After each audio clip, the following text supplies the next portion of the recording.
दोस्तों, अपने हाथों को रोकिए, स्क्रीन पर अपनी नजरें टिकाइए और इस वीडियो को आखिर तक देखिए, क्योंकि आज जो जानकारी हम आपके सामने लेकर आए हैं वह देश के लाखों ईपीएस 95 पेंशनर्स और कर्मचारियों के भविष्य से जुड़ी हुई है।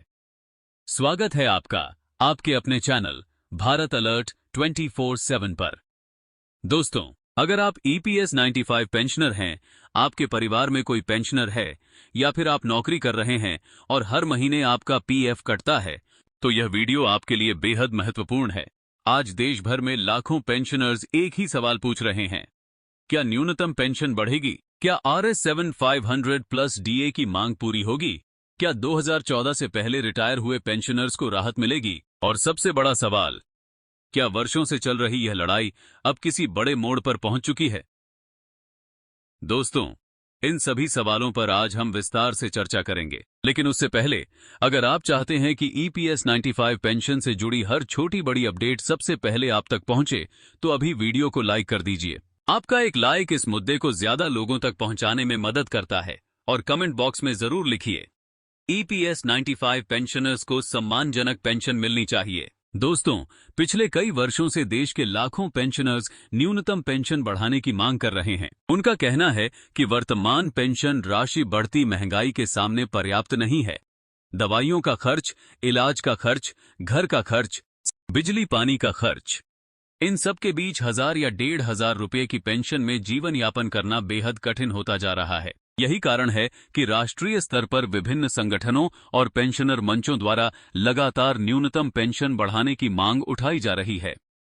दोस्तों, हाल के दिनों में संसद के भीतर और बाहर इस विषय पर कई चर्चाएं देखने को मिली हैं। कई जनप्रतिनिधियों ने भी पेंशनर्स की समस्याओं को उठाया है और सरकार से समाधान की मांग की है। हालांकि अभी तक RS 7500 प्लस डीए को लेकर कोई आधिकारिक घोषणा नहीं हुई है, लेकिन मांग लगातार मजबूत होती जा रही है। यही वजह है कि लाखों पेंशनर्स की निगाहें सरकार और ईपीएफओ की आगामी बैठकों पर टिकी हुई हैं।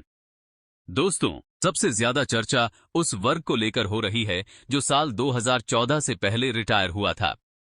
कई पेंशनर्स का कहना है कि पुराने रिकॉर्ड, दस्तावेजों और तकनीकी प्रक्रियाओं के कारण उन्हें काफी कठिनाइयों का सामना करना पड़ रहा है। इस मुद्दे पर लगातार आवाज उठाई जा रही है कि वरिष्ठ नागरिकों के लिए प्रक्रियाओं को सरल बनाया जाए, ताकि उन्हें बार बार कार्यालयों के चक्कर न लगाने पड़ें। दोस्तों, जरा सोचिए, जिस व्यक्ति ने अपनी पूरी जिंदगी मेहनत करके देश की अर्थव्यवस्था को मजबूत किया,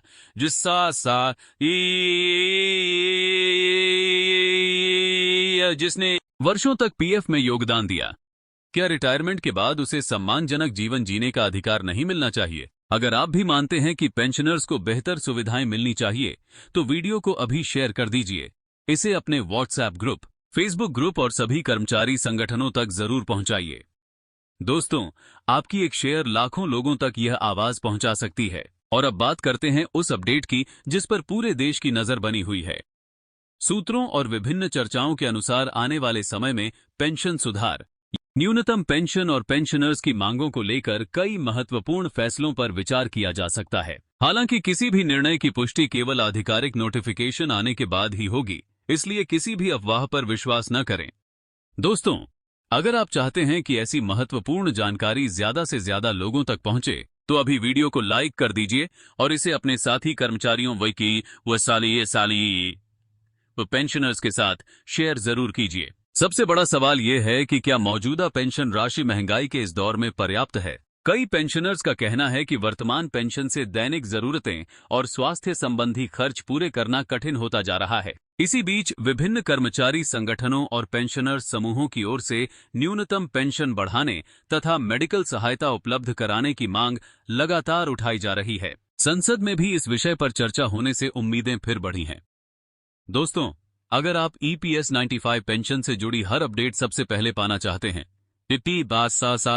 बताते हैं, तो वीडियो देखते रहिए और कमेंट में जरूर बताइए कि आपकी राय में न्यूनतम पेंशन कितनी होनी चाहिए। एक अन्य महत्वपूर्ण मुद्दा 2014 से पहले रिटायर हुए पेंशनर से जुड़ा हुआ है। कई लोगों का कहना है कि पुराने रिकॉर्ड और दस्तावेजों की उपलब्धता आज बड़ी चुनौती बन चुकी है। ऐसे में संबंधित प्रक्रियाओं को सरल बनाने की मांग भी लगातार उठ रही है।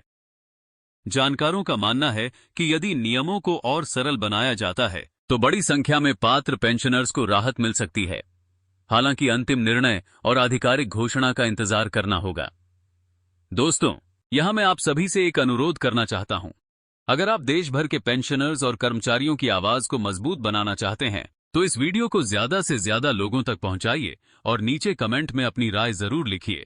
हमारा उद्देश्य केवल आपको सही और समय पर जानकारी देना है, इसलिए किसी भी अफवाह पर विश्वास करने से पहले आधिकारिक सूचना का इंतजार करें। जैसे ही कोई नया आधिकारिक आदेश, सर्कुलर या अपडेट सामने आएगा, हम उसकी पूरी जानकारी सबसे पहले आपके सामने लेकर आएंगे। दोस्तों, अगर आपको यह जानकारी उपयोगी लगी हो तो वीडियो को लाइक, शेयर और कमेंट जरूर करें। और अगर आपने अभी तक हमारे चैनल भारत अलर्ट 24/7 को सब्सक्राइब नहीं किया है तो अभी सब्सक्राइब करें और बेल आइकन को ऑल पर सेट कर लें ताकि आने वाली कोई भी महत्वपूर्ण अपडेट आपसे मिस ना हो। धन्यवाद। मिलते हैं अगली महत्वपूर्ण अपडेट के साथ।